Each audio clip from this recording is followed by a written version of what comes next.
சமூகம் நமக்கு என்ன கத்து கொடுத்துட்டு இருக்கு தெரியுமா? யாரையும் நம்பாத. அவனை பார்த்தா நல்லவன் மாதிரி இல்லடா. நீங்களும் வேலும் தான் என் பலமே. நீங்க இல்லனா நான் இல்லப்பா.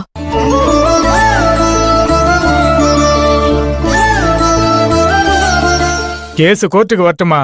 நம்ம அவங்கள பாத்துக்கலாம்.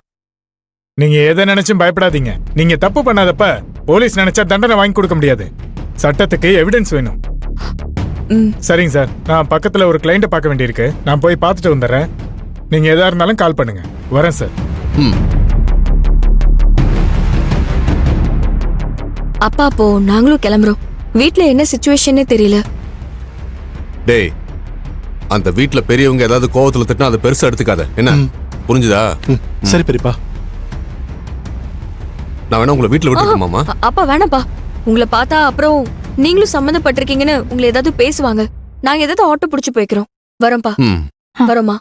வாங்க. அப்பா, நல்ல பொண்ணு பெத்து வச்சிருக்கேன். எவ்வளவு சொல்லியும் கேக்குறாளா பாத்தீங்களா? புலம்பாதவா.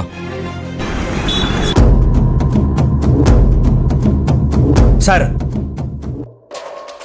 என்ன எதுக்கு இங்க கூப்பிட்டு வந்திருக்கீங்க? நான் தான் எதுவும் பண்ணலன்னு சொல்லிட்டேன்ல. டேய், நீ சொல்றத நான் நம்பணுமா? முதல்ல நேத்து என்ன நடந்துச்சுன்னு சொல்லு.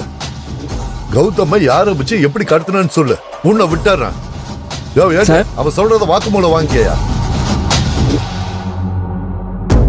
இங்க பாரு, நான் யாரையும் கடத்தல. கௌதம் காணாம போனதுக்கும் எனக்கும் எந்த சம்பந்தமும் இல்லை. நான் என் தங்கச்சி ஆசைப்பட்ட வாழ்க்கை தான் அமைச்சு கொடுத்தேன். அதை தவிர்த்து எந்த தப்பும் பண்ணல.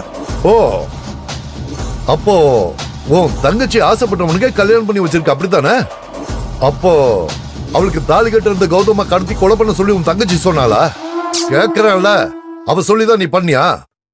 இல்ல உன் பொண்டாட்டி செல்வி சொல்லி செஞ்சியா? இங்க பாருங்க, நீங்க தேவையில்லாம பேசிட்டு இருக்கீங்க.